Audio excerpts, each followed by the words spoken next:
Hi. Hello, my name's Liam and welcome to my channel. This is my second attempt at the newbie tag. Question 1. Why did I start this channel? Booktube does not represent me as a reader, but I don't blame it. Most guys are illiterate and most guys aren't very literate or legible. Most men in their late 20s don't regularly read at all. But I've made friends that I read with. I have my Ernest Hemingway friend I talked with while he got drunk. I have my Thomas Pynchon friend I talked with while he got high. I have my David Foster Wallace friend I talked with in karaoke bars. Now we're all growing up in different cities and they're reading less, and so we're talking about books less. With this channel, I'm looking for readers that rarely read contemporary books, in an effort to understand what on earth is going on in the world. What universal principles unite us all? What are perfect examples of all written genres? And finally, what makes us who we are and feel the ways that we do? Question 2. What are some fun and unique things you can bring to Booktube? The first unique thing I can bring is science. Yes, science! I have a master's and almost a PhD in neuroscience, and I might have another degree on the way. We'll see what happens. So there's nothing about brains or the mind that is known that I can't understand. So if you have any questions about whether your sci-fi plot makes any sense or whether it was created with what is known, you can come ask me. I also have good book recommendations in these fields. The second relatively unique thing I'm bringing to Booktube are detailed critical and negative reviews.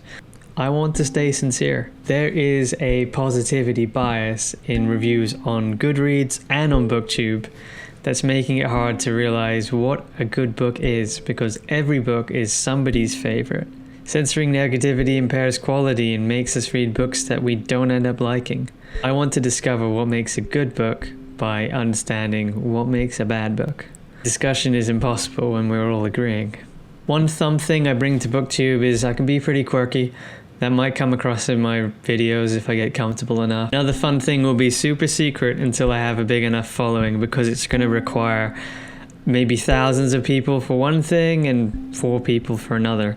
Essentially, I want to bring some experiments to Booktube. I want to try and bring some new interactions which someone as a scientist could probably only think up. 3. What are you most excited for about this new channel? Repeated failure, because that's what it's going to take. With Booktube, like skateboarding, I think the first thing you need is to fall.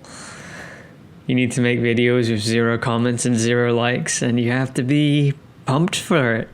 I'll be happy when I start getting some discussions in my videos, but I'm not going to expect it or look forward to it, because that's only going to stop my momentum. However, I've already had some pretty cool discussions in comments already in my short time here. I had one with Bookish the other day, and I'm happy that the few videos I've made have gotten at least some views. They're not all me. There's some... My biggest excitement by far is this big science book club idea that I have. Question 4. Why do you love reading? Okay, so here's the thing. I never read to escape. That's what video games are for. I read to be vulnerable.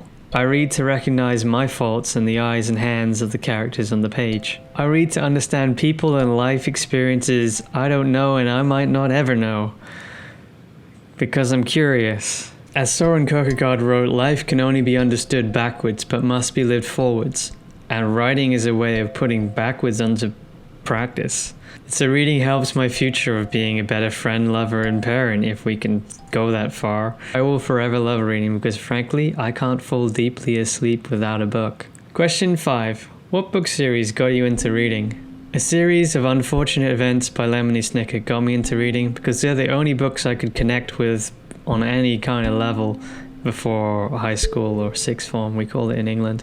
In my early teens I was a bit of a goth kid, and the books everyone else was reading, like by J.K. Rowling, Darren Shan, Anthony Horowitz, James Patterson, I just couldn't connect with the characters in them. Reading them made me feel more alone in the real world because I didn't really understand the emotions they had or the ambitions. I never laughed out loud or cried reading the authors other people were reading. And it made me think that I wasn't reading something that related to my real life. I couldn't find myself in these books. Whereas a series of unfortunate events teaches a kid how to deal with adversity and how to keep going. And there was a lot of strength I gained from reading that series before I was 16, you know? Question 6. What questions would you have for your favorite booktubers? So I doubt any of these are going to find this video because, hey, I've got like less than 10 subscribers, but I'll throw some names out. Okay, first, Baz Pierce and For the Love of Ryan, when are you coming back?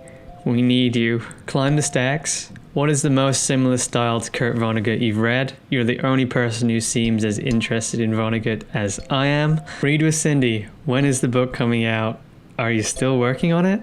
From your fellow Asian hipster. Better Than Food. What's your favorite food? And are you eating okay? Noel Gallagher. Have you ever had a penguin bar? I think they beat your popsicles. Memento Mori. Does the pandemic stop a man looker at the man booker? The Book Chemist. I still don't understand your PhD, but if it has anything about Chris Ware in it, I think we will need another video. Steve Donahue. Top 5 novels for a man in his late 20s. What are the hardest challenges for you in making a booktube channel? Getting used to talking to this camera, my goodness, it's going to take a while. And I need to buy equipment, but I'm moving out soon, so I got no idea how that's going to happen. Question 8. When did you start reading? I started reading when I moved to a new sixth form college, or what's what we call a high school in England, and I took English literature, so I just started reading, you know, my literature list. I worked so hard at high school that every morning I would get the 6:30 train and arrive an hour early. There'd be no one on the train, so it'd be super quiet, super, like, just perfect reading environment. And yeah, I read most of my reading list, and then because the habit was so good, I just moved on. After finishing my reading list, I read a lot of Kurt Vonnegut and a lot of Gabriel Garcia Marquez. This was all before I started university, which is when I started reading a lot more. 9. Where do you read? I consciously avoid waiting by reading. I think it's a bit of a compulsion. I just hate waiting. So I'm always carrying a bag with a library book in it at all times, and I read whenever I have to wait. I mostly read on the train to work and before bed. 10. What kind of books do you like to read? I'll give you 3 options. You can go to my GoodReads link below. You can watch my video reviews I've already done. Or, best choice, you can read a short story I provided a link to in the description below. It's one of my favorite stories. It's 4 pages long. You can read it in under 10 minutes. It's by Ursula Le Guin. It's called The Ones Who Walk Away from Omelas. I have it on my wall. It encapsulates everything I want from reading. If you like the short story, then you'll like what I read. And if you don't like the short story, then thanks for watching. See you around.